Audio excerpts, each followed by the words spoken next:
The screwdriver shook in my hand as I forced the lock. The door under the stairs had been forbidden territory for 8 years. My husband Derek always said it was just old junk, nothing important. But today he was at work, and I had finally had enough of the secrecy. The lock popped. I pulled the door open. Inside sat a dozen cardboard boxes, each one labeled with my name in Derek's handwriting. My stomach dropped. Why would boxes with my name be locked away from me? I heard his car in the driveway. He was home early. The front door slammed open, and Derek's face went white when he saw me standing there. He grabbed my arm hard, his fingers digging in. "Close that door right now," he said, his voice shaking with something that looked like panic, maybe fear. "You have no right to go through my things." My things? I pulled my arm free. "Derek, these boxes have my name on them." He was breathing hard, his eyes wild. I had never seen him like this. Whatever was in these boxes, he was terrified for me to find it. That is when I knew something was very, very wrong. I reached for the first box. "My name is Victoria.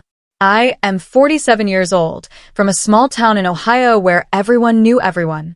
If you want to hear more stories like this one, stories about people who fought back and won, please subscribe to this channel. You will not regret it." I opened the first box with trembling hands while Derek stood frozen in the doorway. Inside were documents, thick stacks of papers in clear plastic folders. I pulled out the first one and felt my world tilt. Property deed. Our house. The house I helped buy with my savings from 15 years of working as a medical billing consultant. The house we chose together. Except the signature at the bottom was not mine. It looked like mine, almost perfect, but I knew my own signature. This was a forgery. I grabbed another document. Transfer of assets. Another forgery. Bank account changes. Investment transfers. Every single paper had my name, my supposed signature, but I had never seen any of these documents before in my life. Derek was backing toward the door. "Victoria, let me explain. It is not what you think. You forged my signature." My voice sounded strange, distant. "On everything. The house is not in my name anymore, is it?" He did not answer. He just kept backing away. I looked down at the papers scattered around my feet. Everything I had helped build, everything I thought was ours, had been quietly moved out of my control. My marriage was not a partnership. It was a trap. At the bottom of the box, I found a letter.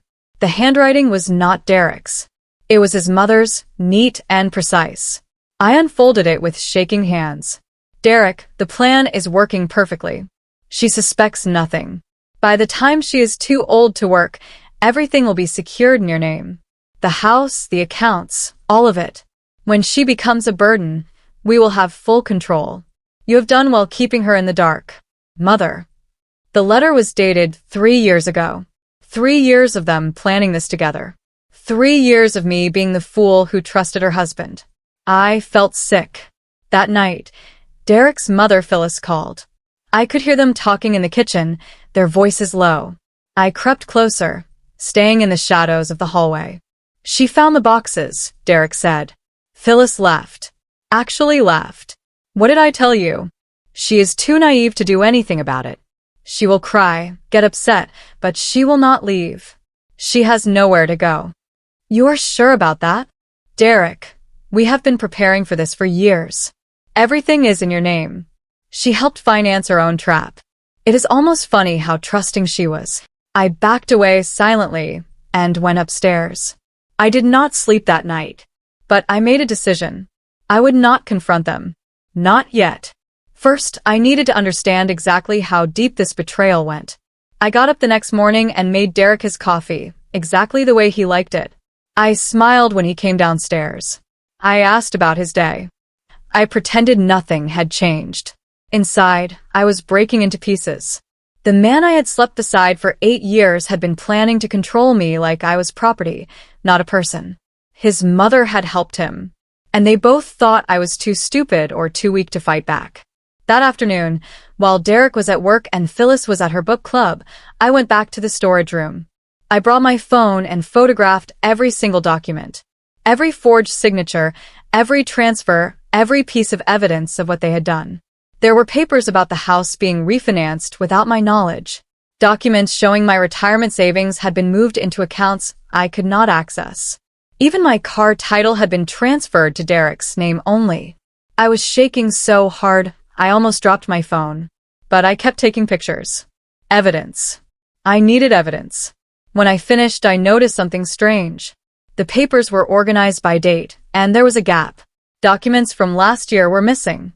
Whatever they were, Derek had hidden them somewhere else. He was still keeping secrets, even from his secret room. I had to find what was missing. I searched carefully, waiting for moments when Derek was gone.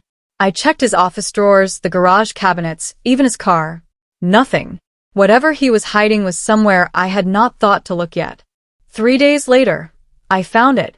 I was putting away winter clothes in the attic when I noticed a briefcase tucked behind an old trunk. It was locked, but the lock was cheap. I broke it with a screwdriver. Inside were more papers, and these were worse than the first batch.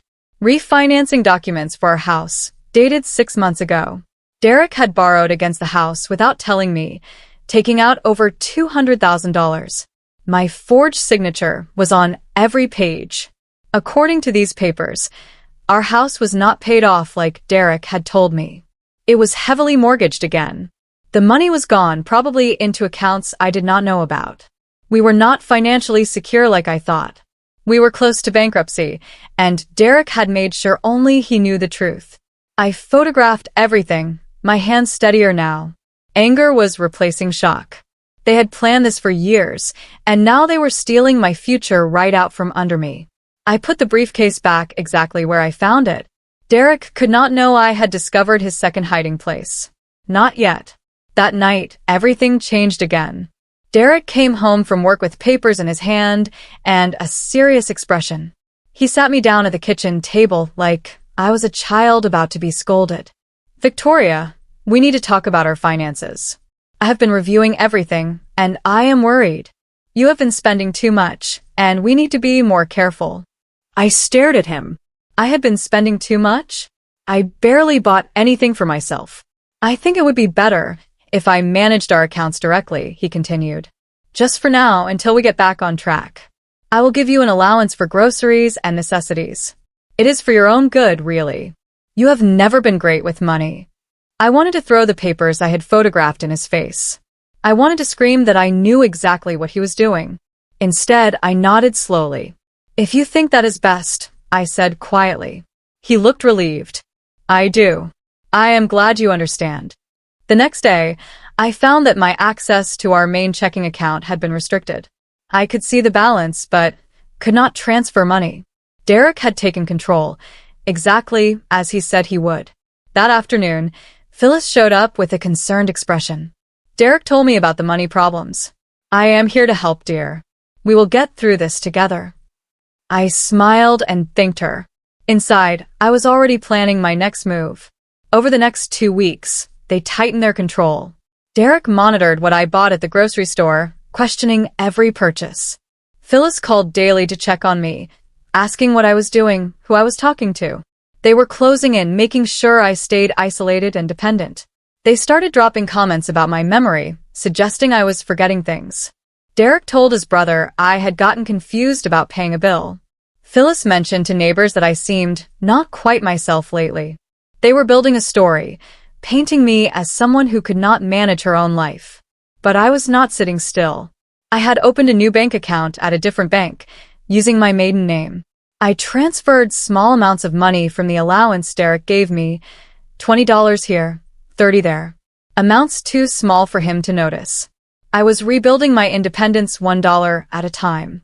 I also reconnected with former coworkers from my medical billing days. I had left that job 5 years ago when Derek convinced me we did not need my income anymore. Now I realized that had been part of the plan too. Keep me financially dependent. My old supervisor, Karen, was happy to hear from me. "We could use someone with your skills as a consultant," she said. "Part-time, work from home." Interested? I was very interested. I took online courses in finance and legal rights, studying late at night when Derek was asleep. I learned about financial fraud, forgery, and elder abuse laws. Every piece of knowledge was a weapon I was gathering. The consulting work started small, just a few hours a week. I told Derek I was doing volunteer work at the library. He barely paid attention. Why would he? In his mind, I was already defeated. I was careful with the money I earned, depositing it in my secret account. It was not much yet, but it was mine. Derek could not touch it because Derek did not know it existed. I felt stronger every day, more like myself than I had in years. I had let Derek and Phyllis make me small, make me doubt myself. No more. Then Phyllis made her announcement. Derek called me into the living room where his mother sat with tea and a satisfied smile.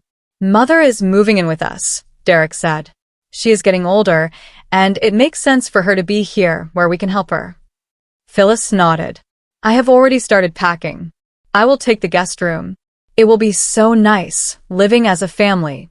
My heart sank. Having her in the house meant constant surveillance. But I kept my face neutral. "Of course," I said. "When are you moving in?" "This weekend," Phyllis said, smiling. Phyllis moved in on Saturday with more belongings than our guest room could hold. She took over the space like a conquering army, rearranging furniture and criticizing how I had organized the house. "The kitchen is poorly set up," she announced on her first morning. "I will fix it this week." She followed me from room to room, commenting on everything. The way I folded towels was wrong. My cleaning schedule was inefficient. The meals I cooked were too expensive or too plain or too something. Nothing I did was right. At night, I heard her and Derek talking in low voices. They were planning, always planning. I started recording their conversations on my phone when they did not know I was nearby. I learned that was legal in our state as long as I was part of the household. 1 week after she moved in, I came downstairs late for a glass of water and heard them in the kitchen. "When do we start the next phase?" Derek asked. Soon. "She is already isolated. No job, limited money access. Now I am here to monitor her daily. If we can establish that she needs help managing basic tasks, we can move forward." Forward to what? Guardianship, Derek. Legal control. Then assisted living when the time comes. She has no children, no close family. We are all she has. My hand shook so hard I nearly dropped my phone. They were not just stealing my money. They were planning to take away my freedom completely. I stood in the dark hallway, listening to them plan my future. A future where I was not free, not independent, not even in control of my own life. They were going to have me declared incompetent, take legal guardianship, and then lock me away somewhere. "The money from the house refinancing will cover a nice facility," Phyllis was saying. "One of those places for people who cannot live alone anymore. By the time we are done, she will thank us for taking care of her." Derek laughed. "You really think this will work?" "Derek, I have been planning this since before you married her. She came with money and stability. That is all she was good for. Now, we extract the value and move on. You can find someone younger after she is tucked away safely." I backed away silently and went upstairs. I sat on the edge of the bed and let the truth wash over me. This had been the plan from the beginning. Derek had never loved me. His mother had chosen me for him like someone selecting cattle. I was just an asset to be used and discarded. The next morning, I called the lawyer. I had found his name through my online research, a quiet attorney who specialized in financial fraud and elder abuse. I used my secret phone, the one I had bought with my consulting money. "I need help," I told him. "And I need to move fast." The lawyer's name was Thomas Brennan. He was in his 60s with kind eyes and a calm voice. We met at a coffee shop far from my neighborhood where no one would recognize me. I spread out printed copies of the documents I had photographed. I showed him everything, the forged signatures, the hidden refinancing, the transfers of assets. I told him about the recordings about the plan for guardianship. Thomas reviewed each paper carefully. "Mrs. Victoria, this is serious financial fraud. Your husband has committed multiple felonies. So has his mother if she participated in the forgery. Can we stop them? We can do more than stop them. We can reverse what they have done and make sure they face consequences. But we need to be strategic. If they suspect you are fighting back, they will hide more evidence or move faster on their guardianship plan." "What do I do?" Continue acting normal. Gather more evidence if you can. I will start preparing paperwork to freeze assets and file criminal complaints. When we move all, at once. No warning. I left that meeting feeling something I had not felt in months. Hope. Real, solid hope. But that evening, Derek almost caught me. He picked up my phone while I was in the shower. I had forgotten to lock it. I came out of the bathroom to find Derek holding my phone. My message app was open. If he scrolled up, he would see my conversations with Thomas. Your phone was buzzing, Derek said. I was going to answer it for you. Thank you. I took the phone with a steady hand, my heart pounding. Just caring for my volunteer work. Nothing important. I had deleted the lawyer's messages that morning. Thank goodness. But it had been close, too close. Derek was watching me with suspicious eyes. You have been on your phone a lot lately. Who are you talking to? Just Karen. And some of the other volunteers. We are planning a book drive. The lie came easily now. He did not look convinced. That night, he asked me to show him my phone. I unlocked it and handed it over, knowing there was nothing to find. I had been careful, but from then on, he watched me more closely. So did Phyllis. They checked my computer history. They asked about where I went when I left the house. The cage was getting smaller. 2 weeks later, Derek announced he was hiring an accountant to review our finances. I knew this was another step in their plan. Another person to make me look incompetent. The accountant's name was Warren. He came to our house with a briefcase and a serious expression. Derek and Phyllis sat with him at the dining room table, and I was called in like a defendant in a trial. Warren spread papers across the table. Mrs. Victoria, I have reviewed your household finances, and I am concerned. There are several large debts that need addressing. Credit cards, loans, expenses that seem unnecessary. I knew these debts were fake or exaggerated. This was part of their show, their evidence that I could not manage money. I had no idea, I said, putting a tremor in my voice. How did this happen?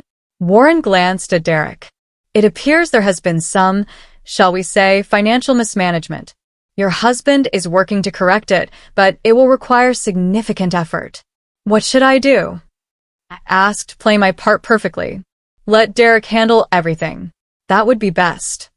I nodded, looking frightened and overwhelmed. Inside, I was taking mental notes of everything Warren said.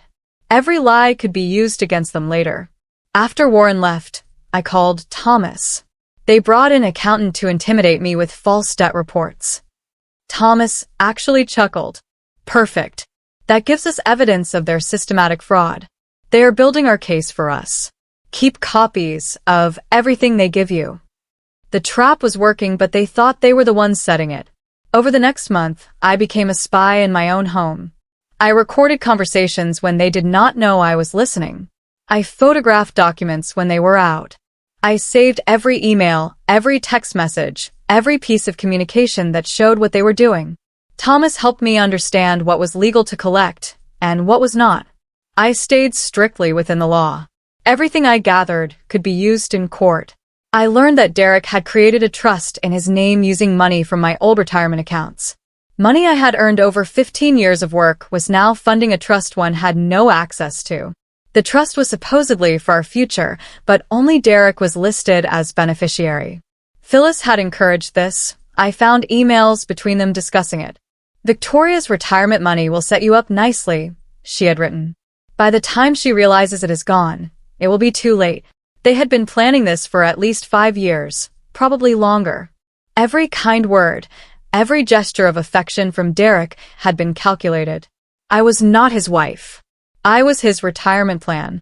The evidence was overwhelming now. Thomas said, we almost had enough. We just needed the right moment to strike. Then Derek provided it himself. Derek started complaining about chest pains. He went to the doctor and came back with a worried expression. They found something, he told me. Heart problems. I need to reduce stress. I knew this was theater. Derek was healthy. He went to the gym 5 times a week. But I played along. What can I do to help? Phyllis answered for him. You can stop being so difficult about the finances, Victoria. Your constant questions and worries are stressing him out. Just let him handle everything and trust him. She turned to Derek. You should tell the family what is going on. They need to understand what you are dealing with. I realized what was happening. Derek was faking illness to gain sympathy and to paint me as the problem. If his health declined, they could blame it on me. More evidence that I was a burden who needed to be managed. Thomas agreed when I told him. They are accelerating their timeline. This fake illness gives them cover to move faster on guardianship. We need to act soon. How soon? 2 weeks. I will have everything ready by then. Can you hold on that long? I thought about Derek's smug face, Phyllis's constant criticisms, the cage they had built around me. Yes, I said. I can hold on. But it got harder 3 days later when the family confronted me. Derek's brother Paul and his wife Nancy came to dinner. So did his sister Ruth. The moment I saw them all there, I knew it was an ambush. We were barely through the salad when Phyllis started. Victoria, we are all concerned about Derek's health. The doctor says stress is making it worse. Paul nodded. Derek told us you have been difficult lately, questioning his decisions, making things harder. I just want to understand our finances, I said quietly. That is the problem, Ruth interrupted. You do not need to understand everything, Victoria. You just need to trust Derek. He has always taken care of you. Nancy leaned forward with false sympathy. We know you mean well, but sometimes you have to accept that other people know better. Derek and Phyllis just want what is best for you. They went on like this for an hour, taking turns criticizing me while Derek sat there looking weak and victimized. I was the villain in their story, the ungrateful wife who was stressing out her poor husband. I did not defend myself. I sat quietly, nodding occasionally, letting them think they were winning. After they left, Phyllis hugged Derek. That went perfectly. Ruth and Paul will support us when we need them. I went upstairs and called Thomas. They are turning the family against me. Good. Let them. In 2 weeks, they will all know the truth. The next Sunday, Phyllis announced we were hosting a family gathering. Just a small lunch, she said, to show everyone that we are doing well despite the difficulties. I knew what it really was. Another chance to paint me as the problem, to show the family how they were managing poor, incompetent Victoria. But I had my own plans. I called Thomas. The family will all be here on Sunday. Can we do it then? The reveal? Thomas was quiet for a moment. Yes. I will prepare everything. This will be your chance to take back control in front of everyone who matters. I spent the week preparing. I cooked Derek's favorite foods. I cleaned the house perfectly. I smiled and acted like nothing was wrong. Derek and Phyllis thought I had given up. They were relaxed, confident. They had won, and now they were just enjoying their victory. Sunday arrived. The whole family came, Paul and Nancy, Ruth and her husband Tom, even Derek's Aunt Helen. They filled our living room, eating the food I had prepared, laughing at jokes Derek told. After lunch, I stood up. I would like to say something. Derek looked surprised but pleased. He probably thought I was going to apologize or announce I was giving him complete control. I have asked someone to join us today, I said. A professional who can help us discuss our family finances. The doorbell rang. I answered it and let Thomas inside. Thomas walked in carrying a briefcase and wearing a suit. Derek's face went white. Phyllis stood up, her expression alarmed. Who is this? Derek demanded. This is Thomas Brennan, my attorney, I said calmly. I have invited him here because there are some things this family needs to understand about what has been happening. Victoria, what are you doing? Phyllis's voice was sharp. I am telling the truth. Finally. I gestured for Thomas to continue. He opened his briefcase and pulled out folders. I represent Victoria in a case of systematic financial fraud and forgery. Over the past several years, Derek and Phyllis have been stealing from her, forging her signature on legal documents, and planning to have her declared incompetent to seize full control of her assets. The room went silent. Paul and Ruth stared at Derek, who was shaking his head. That is insane, Derek said. Victoria, you cannot believe this. I have been protecting you, managing our money, because you cannot do it yourself. Can I not? I turned to Thomas. Show them. Thomas laid out the first set of documents. These are property deeds with Victoria's forged signature. These are bank transfers moving her retirement savings into accounts she cannot access. These are refinancing papers for the house, signed without Victoria's knowledge or consent. Ruth picked up one of the papers, studying it. Derek, is this true? Of course not. She is confused. This is exactly why I have been trying to help her. Thomas continued, laying out more evidence. Bank statements showing the hidden accounts. Recordings of Derek and Phyllis discussing their plans. Emails between them coordinating the fraud. This is a coordinated scheme that has been ongoing for at least 5 years, Thomas said. Derek married Victoria for her money and stability. He and his mother have been systematically stealing from her and preparing to have her institutionalized so they can keep everything. That is a lie, Derek shouted. All of it. Paul stood up. Derek, we need to talk. Privately. There is nothing to talk about. Victoria is making this up. Am I making up your signature on these documents? I asked. The ones where you transferred my retirement savings without telling me? Am I making up the refinancing of our house that you did in secret? Thomas pulled out more papers. Here is the trust Derek created using Victoria's money. Only he is listed as beneficiary. Here are the plans for guardianship that Phyllis emailed to him. Here is the conversation they had about which assisted living facility to send Victoria to. Nancy was reading the emails, her face pale. Oh my God, Derek. This is real. No, I can explain all of this. Victoria does not understand finance. I was protecting our assets. Mother was helping me. Protecting assets by forging my signature? I asked. By planning to have me declared incompetent? By stealing my retirement money? Derek's face was red now, desperate. You are taking this out of context. You are making it sound worse than it is. Then explain the context, Ruth said quietly. Explain why Mother's emails talk about getting Victoria out of the way. Thomas pulled out the final set of documents. These are bank records showing that Victoria's earnings from her medical billing career funded these schemes. The house refinancing, the trust, the transfers. Every dollar came from her work, her savings. She literally financed her own betrayal. He laid out Warren the accountant's false reports. These debt reports were fabricated to make Victoria appear financially incompetent. Warren was paid by Derek to create false documentation. Paul was reading the reports, comparing them to the real bank statements. These numbers do not match. The real accounts show no debt. Derek, what did you do? I did what I had to do to protect us. Protect yourself, you mean? Ruth said. She turned to Phyllis. Mother, how could you? Phyllis had been sitting silently, but now she stood. You do not understand. Victoria was nothing when Derek met her. We gave her a good life, a nice home. She should be grateful. Grateful that you stole from her? Nancy asked. We did not steal. We managed. She is not capable of making her own decisions. We were doing what was necessary. You plan to lock her in a facility and take everything she owns, Thomas said.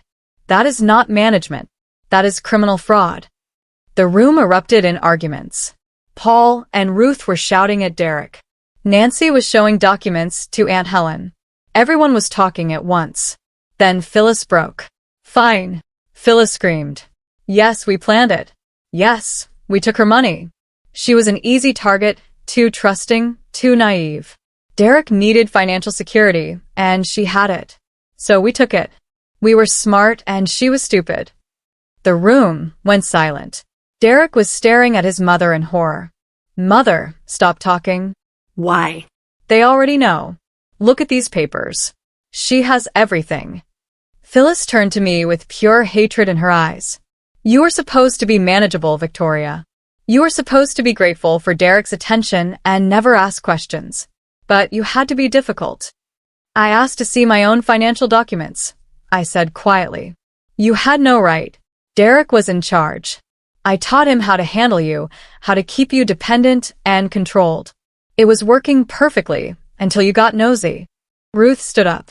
Mother, you are confessing to crimes. Stop. Let her talk, Thomas said, holding up his phone. I am recording this. It will be useful in court. Phyllis realized what she had done. Her face went pale, and she sat down heavily. Derek tried one more time. Everyone, please. This is a misunderstanding. Mother is upset and not thinking clearly. Victoria, and I can work this out privately. No, I said. We cannot. That night, after everyone left in shocked silence, Derek came to me privately. Derek found me in the bedroom. His face was wet with tears.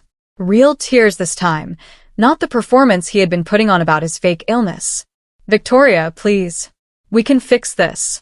I made mistakes, but I love you. I have always loved you. I looked at him. This man who had shared my bed for 8 years while planning to lock me away. You do not love me, Derek. You love what I provided. Stability, money, a manageable wife who did not ask questions. That is not true. I chose you. Your mother chose me. You followed her plan. He sank to his knees, actually begging. I will make it right. I will transfer everything back. I will tell the truth. Just do not press charges. Please. Why should I believe you? Because I am begging you. Because I am your husband. I felt nothing looking at him. No love, no pity, just a cold clarity. You were never my husband. You were my jailer. You just made the prison look like a home. Victoria, please. Mother pushed me into this. It was her idea. I just went along. You forged my signature dozens of times. You stole my retirement savings. You planned to have me declared incompetent. Those were your choices, Derek. Own them. He grabbed my hand. I will do anything. Anything you want. Just give me another chance. I pulled my hand away. I am going to court. I am pressing charges. And I am leaving you. Those are not negotiations. You cannot do this to me. Watch me. The court proceedings moved faster than I expected. Thomas had built an airtight case. The forged signatures were obvious to handwriting experts. The financial records showed clear theft. The recordings proved intent and planning. Derek tried to claim he had permission for everything, but he could not explain the recordings where he discussed keeping me in the dark. Phyllis tried to claim she was just supporting her son, but the emails proved she was the mastermind. Warren, the accountant, turned on them immediately when facing charges as an accessory. He admitted Derek had paid him to create false debt reports. He provided evidence of other schemes he had helped with. The judge was a woman in her 50s who looked at Derek and Phyllis with pure disgust. You targeted someone who trusted you, who loved you, and you methodically destroyed her financial security while planning to imprison her. This is one of the most calculated cases of fraud I have seen. Derek's lawyer tried to argue for leniency. The judge was not interested. All property was restored to my name only. The house, the accounts, the investments, everything. The fraudulent trust was dissolved. The refinancing debt was placed solely on Derek since he had forged my signature. Derek was ordered to pay back every dollar stolen with interest. Phyllis faced the same order. Both would likely declare bankruptcy. Criminal charges were filed. Derek and Phyllis would both face trial for fraud and forgery. Prison time was likely. I walked out of that courtroom a free woman. I sold my share of the house. I wanted nothing that reminded me of Derek or those 8 years of slow betrayal. The money from the sale, combined with my recovered savings, gave me a fresh start. I bought a small house across town, a bright, open place with big windows and a garden. It was mine with only my name on the deed. My consulting business grew. Karen helped me get more clients, and word spread that I was reliable and skilled. Within 6 months, I was making more than I ever had during my medical billing days.